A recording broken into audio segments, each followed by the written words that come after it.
হয়, দ্বিতীয় পৰ্যায়ৰ নিৰ্বাচনৰ বাবে বৰাক উপত্যকাৰ দুয়োখন আসনতে আজি মনোনয়ন দাখিল কৰিব বিজেপিৰ দুগৰাকী প্ৰাৰ্থীয়ে। শিলচৰত পৰিমল শুক্লবৈদ্য আৰু কৰিমগঞ্জত কৃপানাথ মালাই আজি মনোনয়ন দাখিল কৰিব। এই মনোনয়ন দাখিল অনুষ্ঠানত অংশগ্ৰহণ কৰিব অসমৰ মুখ্যমন্ত্ৰী হিমন্ত বিশ্ব শৰ্মা আৰু ৰাজ্যিক বিজেপিৰ সভাপতি ভৱেশ কলিতা ডাঙৰীয়াই। তাৰ লগতে আৰু যথেষ্ট সংখ্যক বিজেপিৰ শীৰ্ষ নেতাই এই মনোনয়ন কাৰ্যসূচীত অংশগ্ৰহণ কৰিব। আমি এই মুহূৰ্তত আছোঁ শিলচৰৰ যে পুলিচ পেৰেড গ্ৰাউণ্ডত যিখন ৰাজহুৱা সভা হ'ব।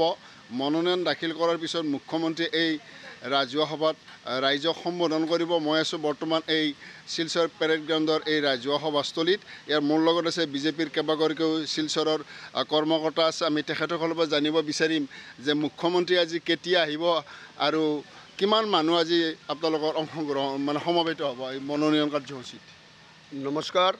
8 নং শিলচৰ তপশিলি লোকসভা সমষ্টিৰ বিজেপি মনোনীত প্ৰাৰ্থী শ্ৰী পৰিমল শুক্লবৈদ্য মহাশয় আজি মনোনয়ন পত্ৰ জিলা উপায়ুক্তৰ কাৰ্যালয়ত দাখিল কৰিব।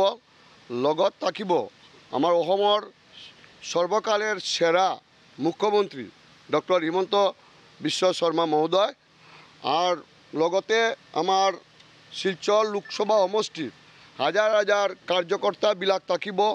আমার ভারতীয় জনতা পার্টির সমর্থনে রায়বিলাক ওলাই আহি আছে আর 30,000 রায় আমার কাছাৰ ডিস্ট্ৰিক্টৰ পৰা আজি এই কাৰ্যসূচীৰ মনোনয়নপত্ৰৰ যে মনোনয়ন সভা আজি আমাৰ পুলিচ পেৰেড গ্ৰাউণ্ডত হ'ব।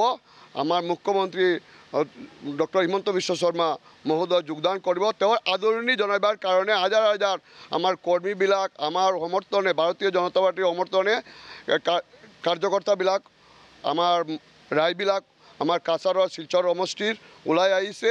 আৰু যোৱা কেইদিন ধৰি আমাৰ বতৰ বেয়া। এই বেয়া অৱস্থাতো আমাৰ কাৰ্যকৰ্তাবিলাকে দুনিয়া প্ৰগ্ৰামেৰ কাৰণে আর এই মনোনয়ন পত্র দাখিলের কারণে যোগদান করেছে। কালি রাতিও পুরা রাতি আমার কার্যকর্তাবিলাকে আমার যুব মোর্চা, কিষাণ মোর্চা, আমার যিবিলাক মোর্চা আছে, ওবিসি মোর্চা, আমার দলের যিবিলাক কার্যকর্তা আমার প্যারেন্ট বডি আছে, আমার মূল বডি আছে কাছাৰ জেলা ভাৰতীয় জনতা পাৰ্টিৰ পুৰা লাগিয়ে আছে। আৰ যোৱাকালি যে অবস্থা থেকে তুফান স্ট্রম টান্ডারের মাজতো আমার কার্যকর্তাবিলাকে এই যে দুনিয়া আমার যে প্রোগ্রামটো হ'ব এই প্রোগ্রামের কারণে কাম কৰি আছে। আমাৰ যিবিলাক কৰ্মীবিলাক লাগি আছে তেওঁলোককো ধন্যবাদ জনাইছোঁ। আমাৰ মুখ্যমন্ত্ৰীক আদৰণি জনাইছোঁ। তেওঁ আজি ফাৰ্ষ্ট টাইম কাছাৰত আমাৰ লোকসভা নিৰ্বাচনৰ কাৰণে আমাৰ ভাৰতবৰ্ষ স্বাধীন হোৱাৰ পিছত কোনো মুখ্যমন্ত্ৰী মনোনয়ন জমা দেওয়াৰ সময়ত উপস্থিত থাকিব ডক্টৰ হিমন্ত বিশ্ব শৰ্মা মহোদয়। 30,000 জমায়েত হ'ব। কাৰ্যসূচী চলি আছে, মানুহ ওলাই আহিছে ঘৰৰ পৰা। আর 10টার বাজার লগতেই আমার এই কার্যসূচী আমার স্টার্ট হ'ব। মুখ্যমন্ত্রী মহোদয় 10:30 এই আমার সমাবেশত উপস্থিত হ'ব। আচ্ছা, আমি জানিব বিচাৰিম যে আজি মুখ্যমন্ত্ৰী যিহেতু ইয়াৰ মনোনয়ন দাখিল কৰা অনুষ্ঠানত অংশগ্ৰহণ কৰিব, আপোনালোকৰ অমৃত যুগ অৰ্থাৎ সময় কেতিয়া, কোন সময়ত মনোনয়ন আপোনালোকে দাখিল কৰিব আৰু ৰেলীটো ক'ৰ পৰা আৰম্ভ কৰিব? ৰেলীখন তাতে যিমানখিনি ৰাইজ আছে তেওঁলোক আহি আছে।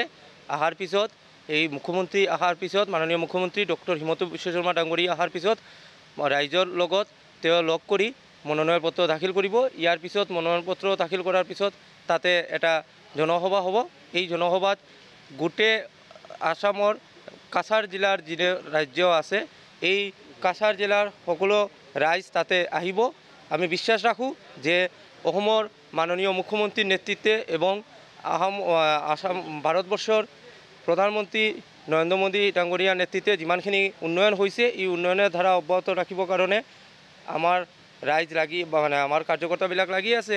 আমাৰ ৰাইজৰো আশীৰ্বাদ প্ৰাপ্ত হ'ব এনেকুৱা আশা ৰাখি